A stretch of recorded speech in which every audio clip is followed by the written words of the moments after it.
Zee 24 तास एक पाऊल पुढे। 1 मे महाराष्ट्र दिन, कामगार दिन असला तरी हिंदी सिनेसृष्टीत ज्यांनी आपल्या नावाची दखल घ्यायला भाग पाडलं असा अभिनेताही याच दिवशी जन्माला आला आणि तो अभिनेता म्हणजे बलराज सहानी।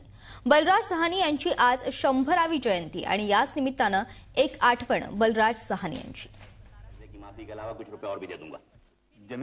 भारतीय हिंदी सिनेसृष्टीत बलराज सहानी एक असा अभिनेता होता ज्याने आपल्या सहज आणि भावुक अभिनयाने प्रेक्षकांवर जादू केली होती। पेड़ को मिट्टी से उखाड़कर सोने में लगा दे तो क्या वो बच सकता है? पाकिस्तानात एका मध्यमवर्गीय व्यावसायिक कुटुंबात 1 मे 1913 मध्ये युधिष्ठिर सहानी अर्थात बलराज सहानी यांचा जन्म झाला। वडिलांसारखाच बलराज यांना अभिनयात रस होता।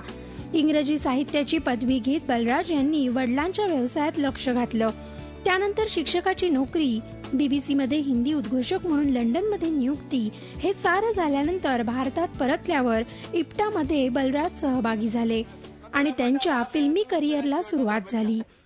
एकीकडे सिनेमा करत असताना त्यांना त्यांच्या कम्युनिस्ट विचारसरणीमुळे जेलमध्येही भरती करण्यात आलं, मात्र त्यातही जेलमधून शूटिंगसाठी त्यांना खास परवानगी देण्यात आली। 1953 मध्ये बिमल राय यांच्या 2 बिघा जमीन सिनेमाने बलराज सहानींचं आयुष्यच बदलून गेलं।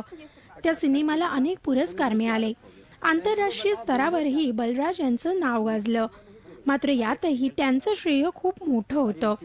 सिनेमात रिक्षावाल्याची भूमिका साकारण्यासाठी कोलकात्याच्या रस्त्यावर 15 दिवस स्वतः रिक्षा चालवून त्यांनी ती भूमिका अंगीकारली आणि जिवंत केली। सिनेमातले त्यांचे डायलॉग्स आजही डोळ्यातून टचकन पाणी आणतात। जिंदगी में 50 रुपए भी कभी एक साथ नहीं देते। 235 रुपए मैं कहां से जुटाऊंगा?